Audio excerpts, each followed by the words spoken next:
seringkali kita melihat kasus-kasus pembunuhan ketika pengadilan menjatuhkan hukuman tertentu di Indonesia juga seringkali tidak keluarga korban tidak puas. Nah, dalam hal ini dalam kasus pembunuhan di Arab Saudi memang keluarga korban memegang peranan yang sangat penting, apakah mereka berikan pemaafan atau tidak.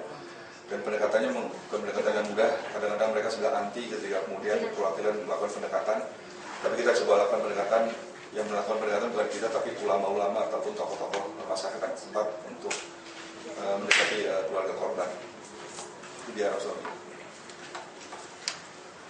Bapak dan Ibu sekalian, hal lain yang juga kita coba lakukan adalah dalam hal kelembagaan. Ini adalah dengan kebutuhan citizen service.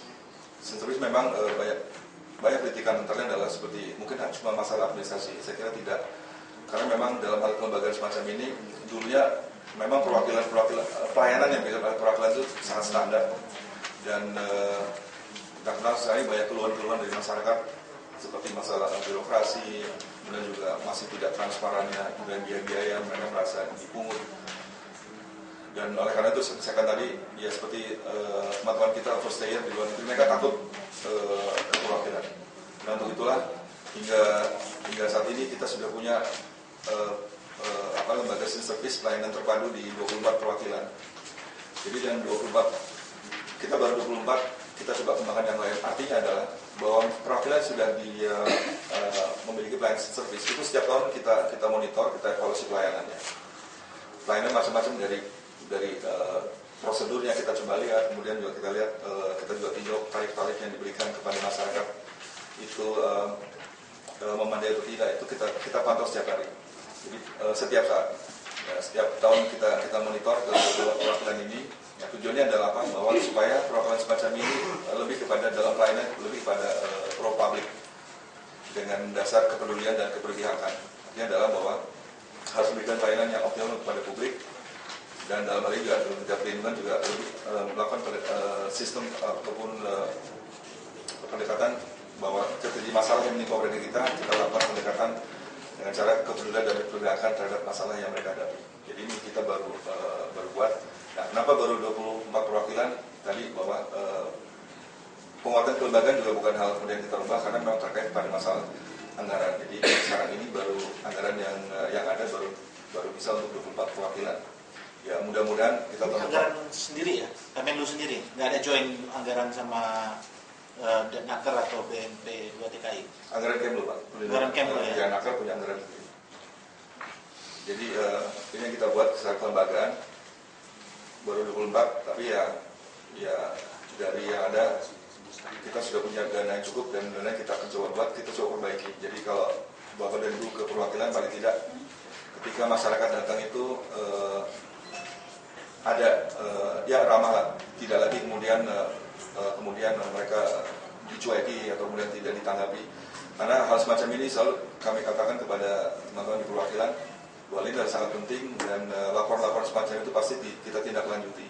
Tentunya adalah kami juga sampaikan pada masyarakat, silakan isi ke komplain kalau mereka tidak puas dengan staffnya, bisa atasannya, bisa kemudian kepala perwakilan, atau kalau memang tidak yakin dengan mungkin tanggapan dari kepala perwakilan, konjen maupun dubes, silakan kirim kepada Kemlu. Itu komitmen kami yang diberikan kepada masyarakat. Inilah paling tidak upaya kita dalam memberikan perlindungan dan layanan yang optimal kepada warga negara kita di luar negeri. Nah, kalau kita bicara citizen service, kita juga bicara mengenai perbaikan mekanisme kerja di perwakilan. Ini di kasus yang sudah dilakukan di beberapa perwakilan, dan dalam hal ini yang kita ambil contoh adalah kondisi di Kuala Lumpur, di mana sebelumnya sangat terbatas dan hanya beberapa loket, dan ini sangat tidak manusiawi, yang masuk itu banyak sekali. Dan ini coba kita coba buat paling tidak ketika orang datang itu nyaman dan kemudian mereka bisa ditangani secara cepat. Jadi ada penambahan. Nah, pola Kuala Lumpur ini sendiri ini bisa kita lihat dari akibatnya dan juga setelah perbaikan mekanisme kerja. Terus Mas, yang lama bekerja kita coba perbaiki dengan penambahan loket, penambahan staff itu juga kita lakukan. Nah, kalau kita bicara mengenai Kuala Lumpur, ini juga sebagai informasi saja bagi Bapak dan Ibu, ini juga bukan kemudian mudah kemudian diterapkan ke yang lain, karena di Kemlu itu ada semacam rasio. Kalau katakan jumlah home staff itu berarti staff yang dikirim dari perwakilan itu 8, artinya adalah bahwa local staff-nya itu perbandingan itu 1:1,5. Dan ini rasio perbandingan ini sudah ditetapkan oleh Menteri Keuangan dan juga oleh Menpan. Nah, jadi kalau kita kasus Malaysia itu ada pengecualian yang dari rasio yang sudah ditetapkan. Nah, memang ketika perwakilan lain juga meminta semacam ini tidak hal yang mudah. Karena ya kalau kita tambah local staff berarti kan kita harus menggaji, ada uang untuk menggaji mereka. Dan ini juga tentu dalam hal ini harus dilihat, harus melalui persetujuan Menteri Keuangan, harus persetujuan dari Menpan, penambahan. Padahal kita tahu bahwa permasalahan juga semakin banyak, perlu penanganan yang lebih optimal. Tapi tadi di kita memang masih ada hambatan-hambatan ya, masalah-masalah yang harus diselesaikan dalam hal masalah struktural maupun penambahan staf memang bukan hal yang mudah. Jadi ini kurang lebih. Tapi ini terus kita lakukan, walaupun dengan staf yang ada, pelayanan maupun pada warga diupayakan semaksimal mungkin. Jadi kebetulan juga sekali lagi kami juga ingin share mengenai masalah mengenai pelayanan di Hongkong itu juga. Pelayanan di Hongkong juga sangat saat ini juga sudah perlu kemudian diupayakan pemikirannya, karena KJRI Hongkong itu kan sangat kecil space-nya gitu, tapi kemudian TKI kita banyak sekali, dan apalagi kalau hari Minggu. Jadi terpaksa kita membuka pelayanan hari Minggu, dan itu jumlahnya itu kadang memang sangat panjang sekali yang harus dilayani. Tapi itu komitmen. Kita coba kita coba meminta kepada pusat, perwakilan yang kepada pusat untuk perhatian semacam ini ya, tapi ya sambil menunggu kita coba lakukan dengan fasilitas maupun sumber daya yang ada. Ini kurang lebih dari kita lakukan perbaikan mekanisme kerja, perbaikan kapasitas SDM. Ini juga kita lakukan. Nah, SDM juga, kalau kita bicara SDM bukan cuma diplomatnya yang di luar ini, tapi juga local staff-nya. Dan ini juga bukan hal yang mudah melakukan, membuat suatu corporate culture yang selama ini kan bahwa mereka melayani ya padanya, kalau sudah tutup gitu. Nah, kita coba kedatangan corporate culture, pelayanan yang ramah, transparan semacam itu, bukan cuma pada diplomat di luar negeri, tapi juga pada para local staff yang membantu home staff yang ada di perwakilan. Dan reward and punishment ini juga kita lakukan. Jadi selalu kami katakan kepada publik, silakan laporkan dan tolong sebutkan nama, kejadian seperti apa. Tentu kita akan melakukan verifikasi dan kita akan melakukan punishment kalau memang terbukti bahwa ada staf kami yang kemudian menerima uang ataupun kemudian melakukan pelayanan yang tidak tepat. Ini peningkatan kapasitas SDM dan ya sampai saat ini alhamdulillah bahwa karena ini kan orang takut kemudian staf di perwakilan juga takut untuk melakukan perbuatan-perbuatan yang tercela dalam hal pelayanan publik. Kemudian kita juga perbaikan sarana dan prasarana. Ini juga sekali lagi juga bukan hal yang mudah, karena ya anggaran juga tidak besar untuk perbaikan sarana dan prasarana. Karena tadi membuat loket layanan sebagai contoh, itu kan juga perlu dana yang cukup besar membuat perubahan-perubahan. Nah, ini juga tidak mudah dengan anggaran yang ada dan juga dengan administrasi tanggung jawabannya.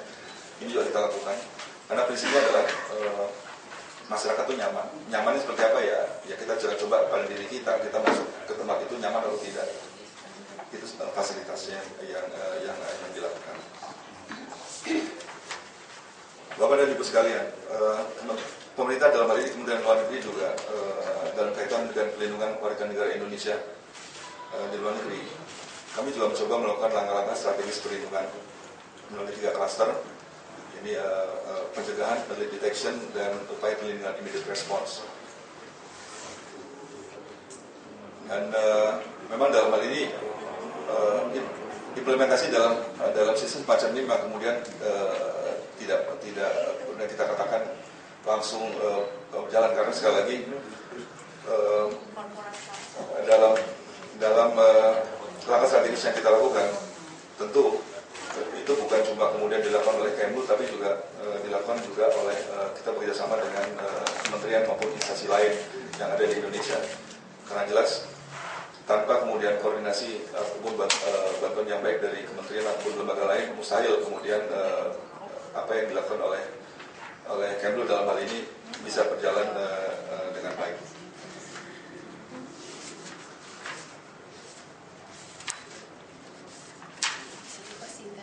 Ya, oke. Jadi inilah kurang lebih Bapak dan Ibu langkah strategi perlindungan, dan saat ini tentu secara kontinu kita coba lakukan perbaikan-perbaikan. Karena apa? Ya, perubahan atau perkembangan dari masyarakat juga terus terjadi, kasus-kasus juga terus terjadi dengan dimensi permasalahan yang selalu tidak sama satu dengan yang lainnya. Maka setiap saat kami selalu lakukan perbaikan-perbaikan, dan mudah-mudahan pada akhir tahun ini kita sudah punya grand design perlindungan WNI di luar negeri yang bisa secara jelas bisa diterapkan dan dipahami oleh para pemangku kepentingan, termasuk masyarakat dalam hal ini. Terima kasih. Demikian paparan singkat yang dapat kami sampaikan. Mungkin ada banyak nanti coba kita diskusikan. Sekali lagi terima kasih atas kesempatan pada siang hari ini. Ya, terima kasih Pak Edi Wardoyo dari Kemenlu. Kalau melihat yang dipaparkan oleh Pak Edi, rasanya begitu banyak sudah yang dilakukan oleh pemerintah melalui Kemenlunya. Tapi saya sebagai awam Pak Edi ya, kurang bisa melihat itu pada tataran praktisnya gitu. Artinya persoalan-persoalan TKI ini kan persoalan bukan 1 tahun 2 tahun, tapi sudah berpuluh-puluh tahun, dan percepatan persoalannya semakin tinggi dan rasanya kurang diimbangi dengan apa yang harusnya dilakukan oleh pemerintah. Tapi ini gunanya forum ini, saya kira kita akan berdiskusi soal ini. Yang paling banyak menghadapi persoalan-persoalan adalah 2 orang perempuan di samping saya ini, Mbak Rike Dian Pitaloka dari Parlemen. Beliau akan memberikan paparannya dan akan memaparkan perspektif parlemen, artinya apa yang sudah dilakukan, akan dilakukan, dan apa kendala-kendalanya. Mbak Rike akan menjelaskan hal-hal itu mungkin lebih detail dan lebih mendalam lagi. Pada Mbak Rike kami persilakan.